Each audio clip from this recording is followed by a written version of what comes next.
Hello and welcome. I'm Bob Lichter, and I will be interviewing individuals for Kenosha Voices, an oral history project for the Kenosha County Historical Society in conjunction with Kenosha Community Media. I am a member of the Kenosha History Center and have volunteered there since 2015. We hope that you will enjoy these programs.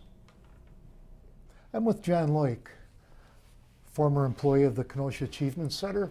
Hello and welcome, John. How you doing, Bob? Good.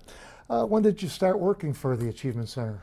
Well, I graduated from St. Joseph High School in 1966, and I needed a job because I was going to go to the Kenosha Center the following semester.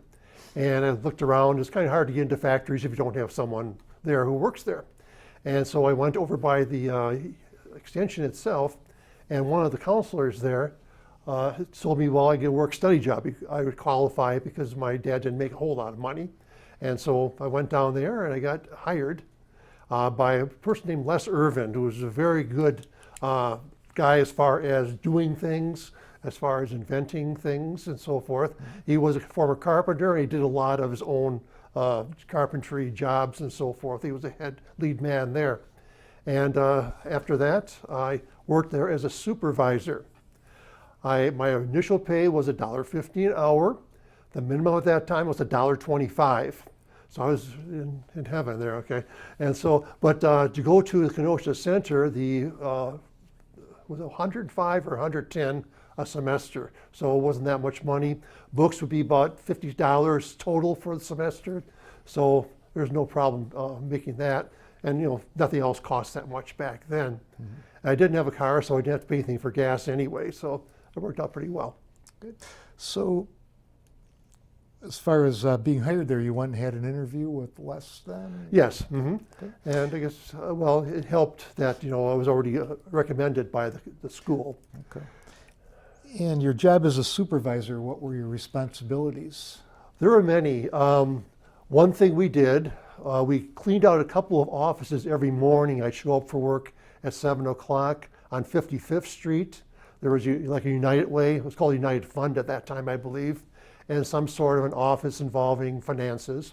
We cleaned out those two. The people, the clients at that time, did all kinds of brooming and mopping and cleaning off desks and so forth, and tossing garbage. They learned what they had to learn as far as those kinds of occupations. Okay. What was a day like? When did you start? How many hours did you work? Okay, I started at 7 there. Either I would take the Brown line downtown from my house, which is my Holy Rosary, or I would actually take my bicycle. And the Les already showed up we had a van at that time, just a little closed van. And a couple of guys would be there already, a couple of the clients with him from the place. Sometimes he'd actually show up at the place because he didn't live too far away. And I would drive with them then to the Kenosha Achievement Center after we finished up our duties at these two places. And so I just put my bike right in the van also. And then after work, I would either take a bus home, usually the red line, go downtown, take the brown line home, or take my bicycle if I happen to have that with me. And one other thing we did a lot of was lawn mowing. These are the outside jobs. I'll talk about the inside in a little bit. We did the lawn mowing, and we had a real power mower, rotary power mower, a push mower, which I used, and various kinds of trimming equipment. Eventually, we actually bought a riding mower. That was for the second summer I worked there. So that was kind of interesting. Was that a crew setup, or you had several people that you went on the project with? Yeah, whoever was there that day, we picked at least 2 of them, so I'd work with them. And I did a lot of the work also, so they can see, what's correct and so forth, and know that, you should be working if you're doing something. Sure. And we had a good time. Some of the places were pretty big. A couple were on 7th Avenue, fairly small.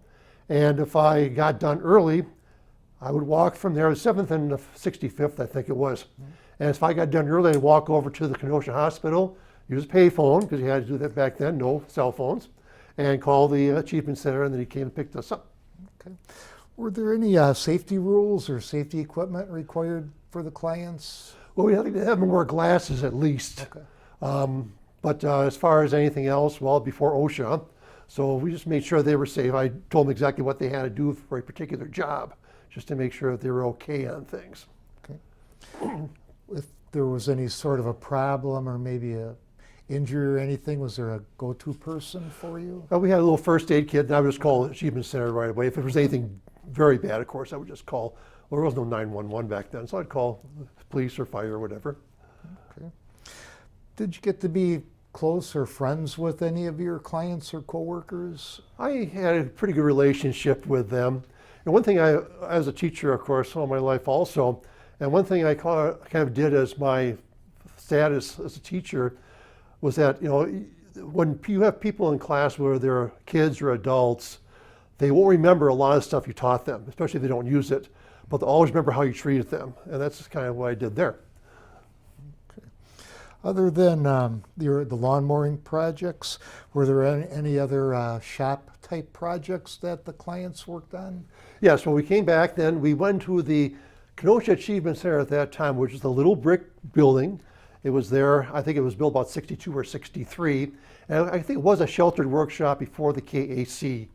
But then I was there pretty much the first or second year the KAC was in existence. And where was that located? That was on 79th Street, just east of Sheridan Road on the north side, and had to the west of it, it had a gas station at the time. We got gas for the van and got gas for all the equipment and so forth.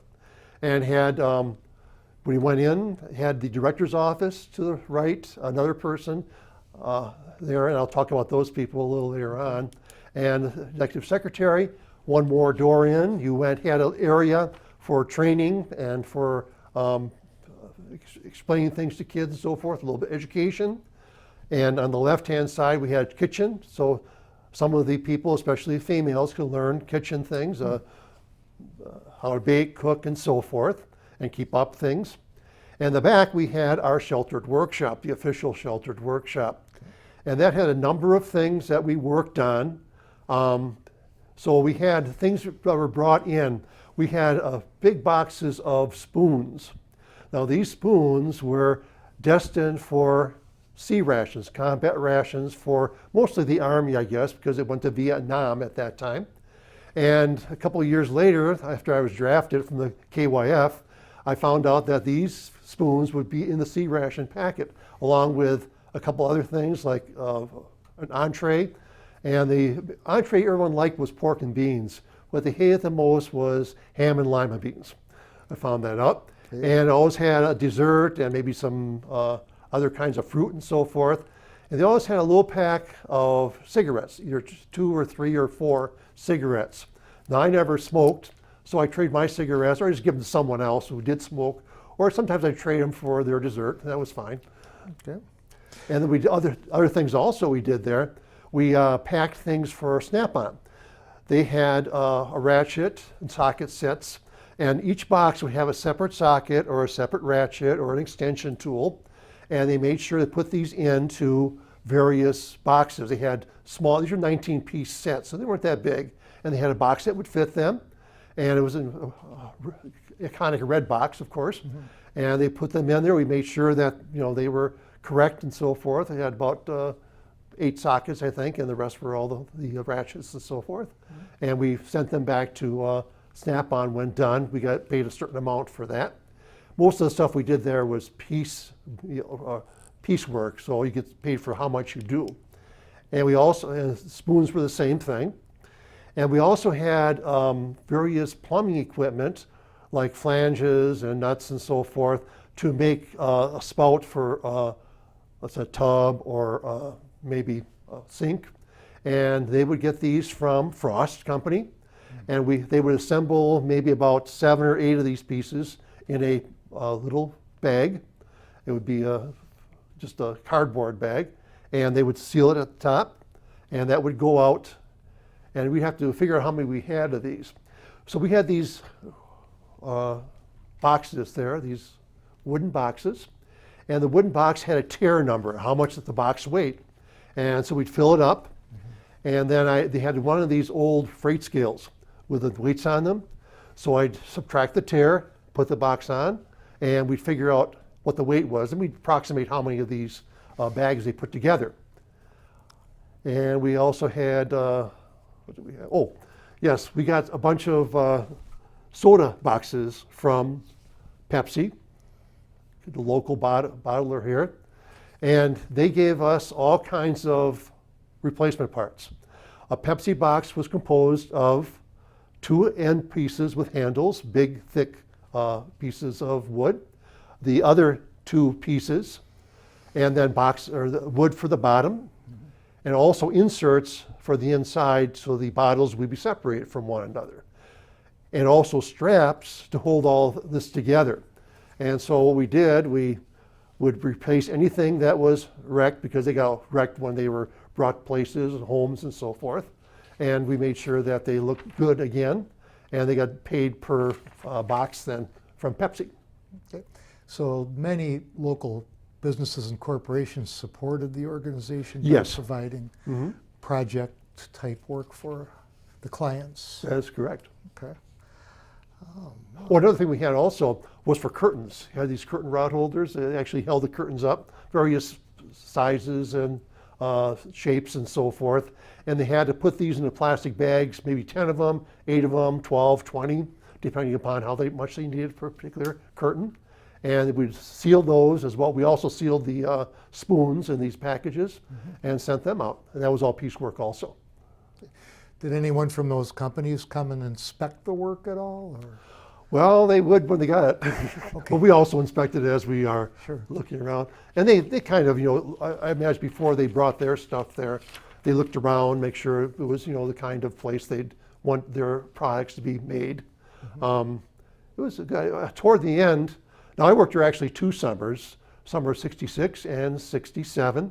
And also, at the end of 66, I was going to go back to school, of course.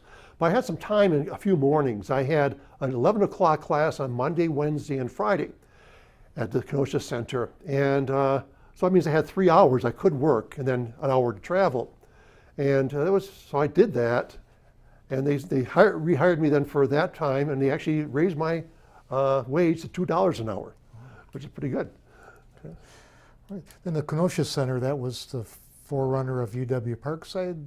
Yes, I'll explain what that means. Okay, now back then we had centers. We had the big Madison campus, the big Milwaukee campus.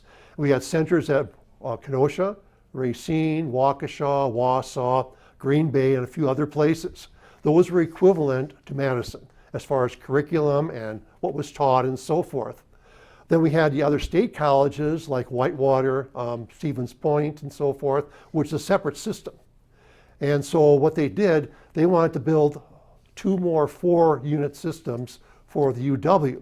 That was going to be Green Bay and, well, they didn't know what to call it down here because Racine and Kenosha both wanted it called Racine or Kenosha.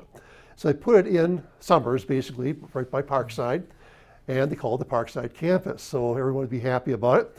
And they expected about 2,500 students here, but they never got that because I think in 71 or 72, I'm not sure because I was in the Army.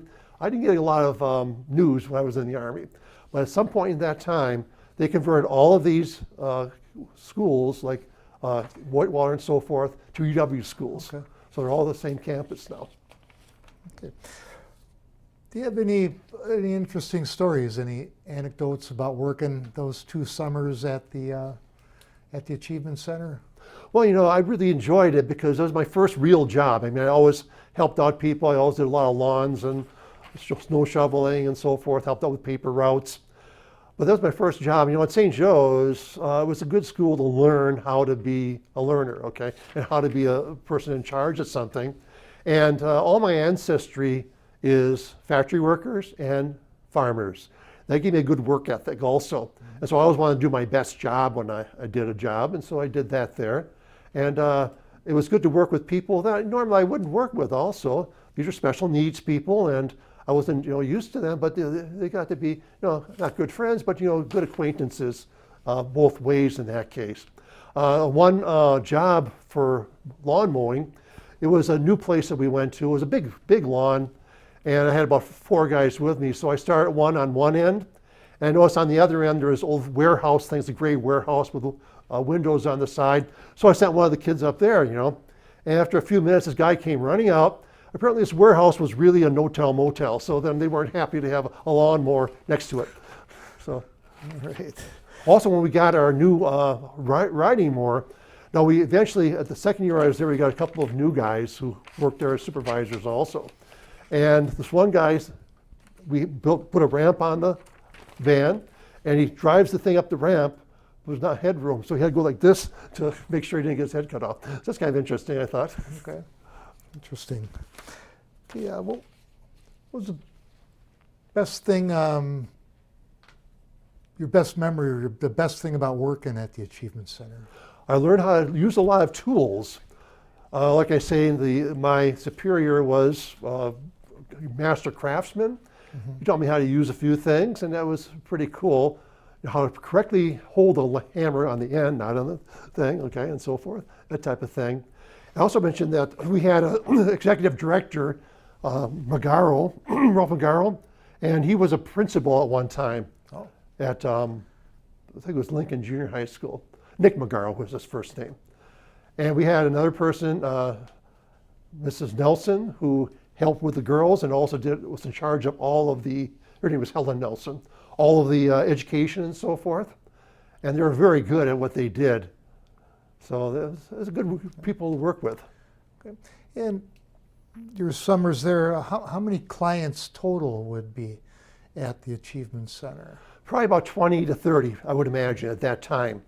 I know that the Achievement Center now has really done a lot now as far as getting more clients and so forth. Were they a certain age group? They're, I think, as young as maybe 16. I'm not sure exactly. They're pretty young. And at that time, they weren't too many older people. They were pretty young. Okay. And they got paid for the work? Yes, they got paid either in piecework or by the hour if they did like the lawn and so forth. Okay. Okay, John, is there anything else about your time and experience there you'd like to share? Well, I would recommend it to anybody to work with a thing like that where you're kind of supervising others and you're helping others and so forth. It was a lot of fun. And at that time, I did a lot of walking anyway. Oh, I should mention also, one of the things we did back in the kitchen area, we packed candy. These were little circular candy pieces. They were like jellies. And we got them from a place on 50th and 17th. It was Factory Seconds for candy. And before that, it was Franson's Pharmacy. At that time, there's a lot of mom and pop pharmacies around, as there were a lot of mom and pop grocery stores. And Franson's Pharmacy had, like most places, a little soda place. So we draw soda from the thing. And we would get cherry Cokes. Then we asked the guy to, can I have a little extra cherry in my cherry Coke? And they did. And then it got to be real sickening, but we enjoyed that a lot. Okay. Next to it was Mark's Food. Across the street was the Geppetta Shoes. Yeah. Okay, well, thank you, Jen, for sharing your experience. And on behalf of the Kenosha History Center Museum and the Kenosha Community Media, thank you for participating in the Kenosha Voices project. Okay, thank you. It was fun. Okay, enjoyed it. All right.